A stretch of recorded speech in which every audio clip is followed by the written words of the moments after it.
Hello student, welcome to the English class. I am your English teacher. Now let us start lesson 4, which is a truly beautiful mind from behind. First of all, we will discuss about the title of this lesson, a truly beautiful mind. इसका meaning क्या है? Actually हम लोग क्या है कि जो outer appearance होता है उसको देखते हुए बोलते हैं, जज करते हैं कि ब्यूटीफुल है या अगली है, अट्रैक्टिव है या नहीं है. बट एक माइंड जो है वो ब्यूटीफुल कैसे हो सकता है, उसको कैसे जज किया जा सकता है? एक्चुअली कुछ लोग ऐसे होते हैं जो क्या है कि सिर्फ अपनी फैमिली के बारे में सोचते हैं, अपने फ्रेंड सर्कल के बारे में सोचते हैं, उन्हें सोसाइटी से कोई लेना देना नहीं होता. बट एक ऐसा इंसान जो सोसाइटी के बारे में सोचता है, फ्यूचर के बारे में सोचता है कि फ्यूचर में अगर कभी ऐसा हुआ तो ये हो सकता है, तो हमें इस चीज़ को इन्वेंट करना चाहिए, तो उसके माइंड को यहाँ पे क्या बोला गया है? Truly beautiful mind. और वो क्या है? Mind, truly beautiful mind. और दूसरा वो क्या है? उसके अंदर काइंडनेस है, दयालुता है. वो हर चीज़ को बहुत ही अच्छे ढंग से, कहते हैं एक अच्छे सिटीजन की तरह वो दिखता है. तो इसलिए वहाँ पे उसके माइंड को एक ट्रूली ब्यूटीफुल माइंड बताया गया है. तो इस लेसन में आज हम जिसके बारे में पढ़ना चाह रहे हैं वो कौन है? Albert Einstein.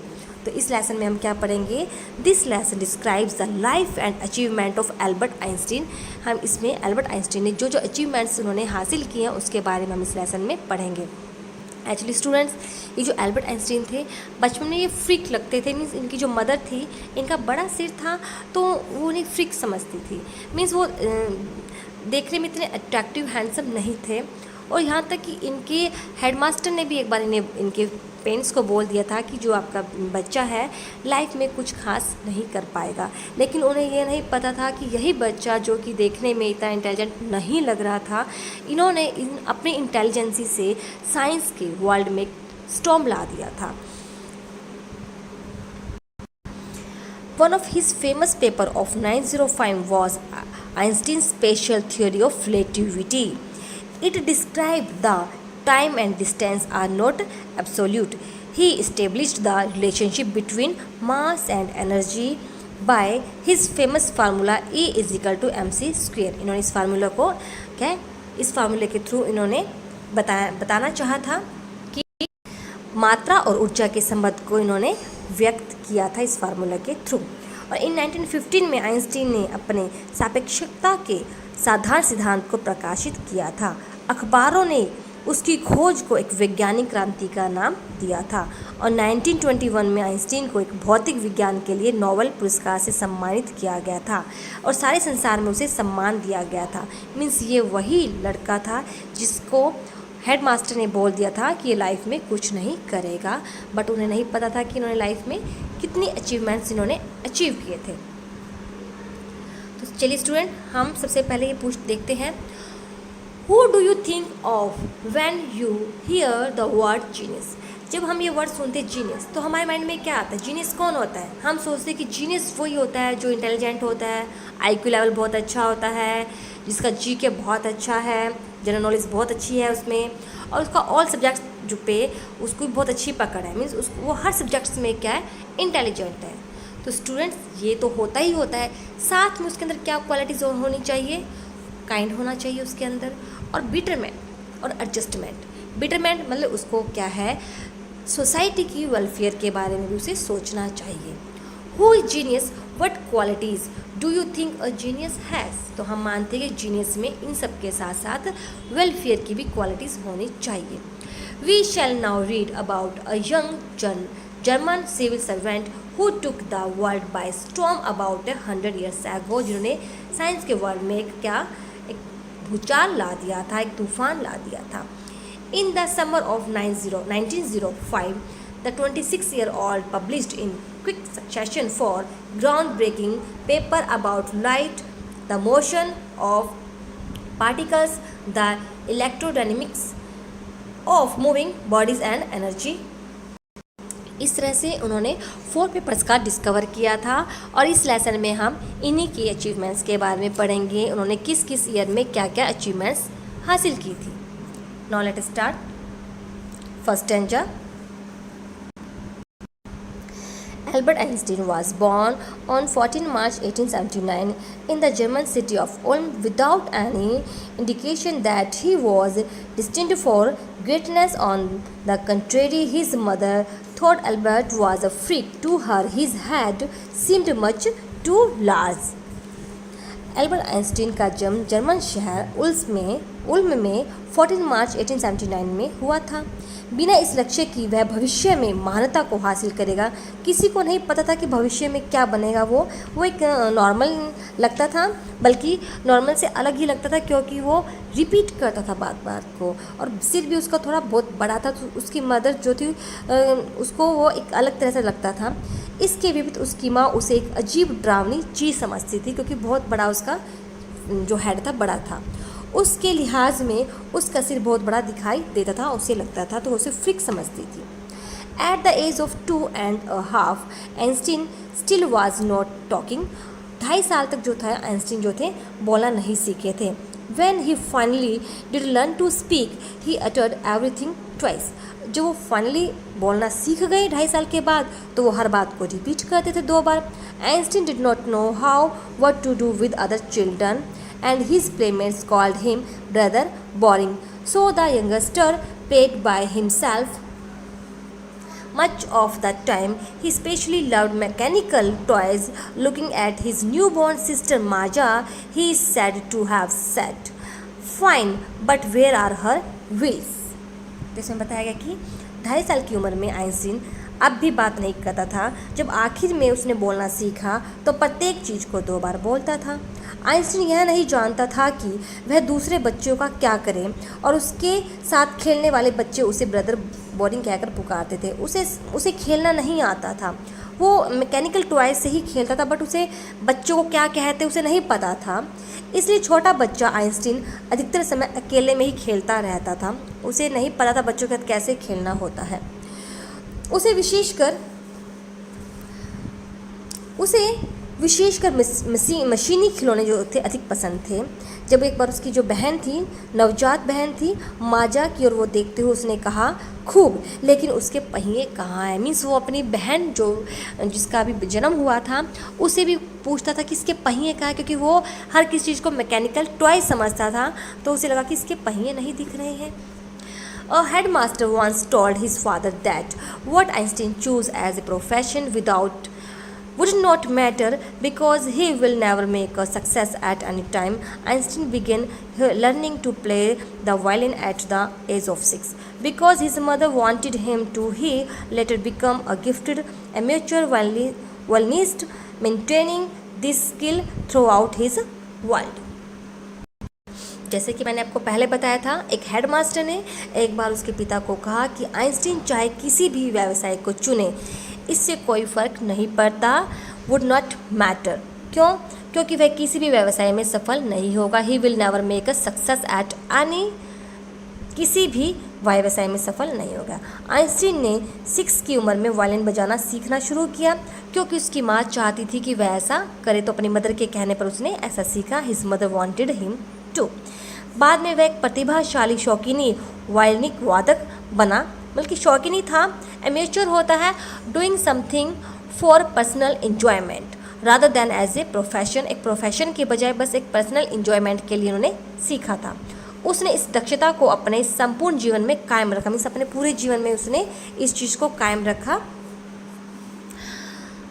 But Albert Einstein was not a bad pupil. He went to high school in Munich, where Einstein's family had moved when he was 15 months old, and scored good marks in almost every subject. Einstein hated the school's imitation and often clashed with his teachers. At the age of 15, Einstein felt so stifled with there that he felt the school for good. Albert जो था वैसे वो एक बुरा छात्र नहीं था।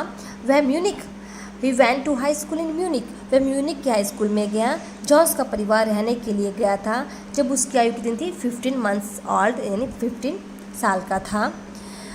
और उसके लगभग प्रत्येक विषय में बहुत अच्छे अंक उसने प्राप्त किए थे। गुड स्कोर थे उसके इन ऑलमोस्ट एवरी सब्जेक्ट में। आइंस्टीन हेटेड द स्कूल, हमें बताया था कि जो है आइंस्टीन को स्कूल के सेनाक्रम से बहुत अधिक घृणा थी। मीन्स उसको रूल रेगुलेशन पसंद नहीं थे, और प्राय वह अपने अध्यापकों से टकरा जाता था, मीन्स इसमें क्लैश हो जाती थी, अपने टीचर कभी को कई बार डिबेट कर लेता था। 15 वर्ष की आयु में आइंस्टीन का वहाँ दम वहाँ इतना घुटने लगा कि उसने स्कूल सदा के लिए छोड़ दिया। उसको जो थी कहने हमने बताया था कि सेना क्रम में जो रूल रेगुलेशंस होते हैं जैसे आर्मी में होते हैं, तो उसके स्कूल में ये सब था वहाँ पे, जो कि उसे नहीं पसंद आया और वहाँ पे उसको एकदम से दम घुटने लगा, उसको उस माहौल में रहना उसे पसंद नहीं आया और उसने वहाँ के स्कूल को छोड़ दिया। The previous years, Albert's parents had moved to Milan and left their son with relatives. After prolonged discussion, Einstein got his wish to continue his education in German-speaking Switzerland in a city which was more liberal than Munich. तो पिछले साल Albert के माता पिता जो थे मिलान चले गए और उन्होंने अपने पुत्र को रिलेटिव्स के यहाँ छोड़ दिया था कि वो अपनी स्टडी यहाँ पे कंटिन्यू करेगा। लंबे चौड़े वाद विवाद के बाद आइंस्टीन की जर्मन भाषा वाले स्विट्ज़रलैंड में अपनी शिक्षा जारी रखने की इच्छा पूरी, मीन्स आइंस्टीन की स्विट्ज़रलैंड में पढ़ने की बहुत इच्छा थी, वो वहाँ से पढ़ना चाहता था। तो काफ़ी डिस्कशन के बाद उसकी इच्छा पूरी हो गई और उसे स्विट्ज़रलैंड में अपनी शिक्षा को कंटिन्यू रखने का एक मौका मिला। यह एक ऐसा शहर था जो म्यूनिक की तुलना में ज़्यादा उदार था, लिबरल था, मीन्स यहाँ पे रूल रेगुलेशन जो थे ज़्यादा नहीं थे, तो उसे यहाँ पे पढ़ना अच्छा लगा। Einstein was highly gifted in mathematics and interested in physics. Mathematics और फिजिक्स में उनका बहुत अधिक इंटरेस्ट था। And after finishing school, he decided to study at a university in Zurich. But science was not the only thing that appealed to the dashing young man with the walrus mustache. चलिए, Einstein गणित में बहुत प्रतिभाशाली था और भौतिक विज्ञान में उसकी रुचि बहुत अधिक थी और स्कूली शिक्षा प्राप्त करने के बाद उसने ज्यूरिक विश्वविद्यालय में अध्ययन करने का निश्चय किया। लेकिन केवल विज्ञान ही ऐसा विषय नहीं था जिसमें उस साहसी युवा जिसकी मूछें वालरस नामक समुद्री जंतु की भांति थी उसमें गहरी रुचि थी। मीन्स उसकी जो मूछें थी बहुत ही एक समुद्री जंतु होता है वालरस, उसकी जैसे जो थोड़ी गहरी गहरी थी। तो उसका सिर्फ एक साइंस में ही इंटरेस्ट, मीन्स उसको सिर्फ एक साइंस में इंटरेस्ट नहीं था, उसका और विषय में ऐसा नहीं था कि उसका केवल एक विज्ञान में ही ऐसा था कि उसको बहुत अधिक इंटरेस्ट हो, लेकिन केवल विज्ञान ही ऐसा विषय नहीं था जिसमें उसका इंटरेस्ट हो, तो उसको और भी चीज़ें करनी थी। मीन्स साइंस के अलावा वो कुछ और भी करना चाह रहा था। मीन्स वो सोसाइटी के लिए फ्यूचर में कुछ करना चाह रहा था कि फ्यूचर के लिए कुछ फार्मूलेस को वो डिस्कवर करना चाहता था। He also felt a special interest in a fellow student, Mileva Maric. तो उसको उसके साथ एक स्टूडेंट थी जो कि मिलेवा मैरिक, उसको उसमें भी थोड़ा सा इंटरेस्ट शुरू हो गया। तो ये नहीं था कि वो सिर्फ साइंस में ही ले रहे थे, उन्हें लव भी हुआ था। whom he found to be a clever creature, जिससे वो लड़की जो थी उसे काफ़ी क्लेवर लगी थी। मीन्स उन्हें उनसे लव हो गया था। और जब वो उनको लेटर लिखते थे और तो उस लेटर में भी वो कई बार क्या कि साइंस की फॉर्मूलेस के तरीके से उनको लेटर लिख देते थे। तो उन्होंने एक बार आपस में शादी करने का सोचा, बट उनकी मदर ने कहा, क्योंकि जो लड़की थी वो उनसे थोड़ी बड़ी थी, तो उन्होंने 3 साल बड़ी थी, तो उनकी मदर ने कहा कि नहीं, उन्होंने अलाउ नहीं किया। बट 1903 में उन्होंने शादी कर ली थी और उनके 2 बच्चे भी हुए थे। बट 1919 में उन दोनों की जो मैरिड लाइफ थी थोड़ी हैप्पी नहीं थी। उन्हें लगा कि जो हमारा एम था मुझसे अलग चले गए हैं। तो उनकी काफ़ी डिबेट्स हुए, उनके काफ़ी लड़ाई झगड़े हुए। तो 1919 में उन दोनों ने डिवोर्स ले लिया था और आइंस्टीन ने अपने कज़न से फिर शादी कर ली थी। तो चलिए, he also felt special interest in a fellow student Mileva Maric, whom he found to be a clever creature. This youngster had come to Switzerland because the university in Zurich was one of the few in Europe where women could get degree. Einstein saw in her an ally, मतलब मित्र, against the Philistines, those people in his family and at the university with whom he has constantly at odds. The couple fell in love, later survived, in which they put their affection into words, mixing science with tenderness wrote Einstein, how happy and proud I shall be when we both have brought our work on relativity to a victorious conclusion. उसे एक विशेष साथी जो उसके साथ विद्यार्थी थी Mileva Merrick's में भी उसकी रुचि हो गई थी, जिसे उसने एक चतुर प्राणी पाया था। यह युवा स्विट्जरलैंड से आई थी क्योंकि ज्यूरिख विश्वविद्यालय में ही उन कुछ विश्वविद्यालयों में से एक ऐसा था जहां महिलाएं डिग्री प्राप्त कर सकती थी। आइंस्टाइन को उसमें एक साथी दिखाई दिया, एक मित्र, एलए होता है मित्र, फ्रेंड, जो कला, साहित्य एवं संगीत से घृणा करने वाले लोगों के विरुद्ध था, जो उसके परिवार और विश्वविद्यालय में थे, क्योंकि उसके जो परिवार विश्वविद्यालय में जो लोग थे, कई जो थे उसके संगीत और साहित्य से प्रेम नहीं करते थे, बट उसे उस लड़की में दिखा कि वो उसकी हर चीज़ से प्रेम करती है। इस जोड़े को एक दूसरे से प्यार हो गया। पत्रों के द्वारा वे अपना प्यार शब्दों में व्यक्त करने लगे, विज्ञान को कोमलता से मिश्रित करते हुए। मीन्स उसकी जो लेटर होते थे उसमें उन्होंने साइंस के वर्ड्स को भी उन्होंने यूज़ करना शुरू किया। आइंस्टीन ने लिखा, मुझे कितनी खुशी और गर्व होगा जब हम दोनों सापेक्षता पर हमारी खोज को विजयपूर्ण निष्कर्ष पर ले जाएंगे। उन्हें लगा था कि हम दोनों मैरिज करेंगे और उसके बाद हम दोनों इस फार्मूलेस को खुद डिस्कवर करेंगे, तो ये बहुत अच्छा होगा।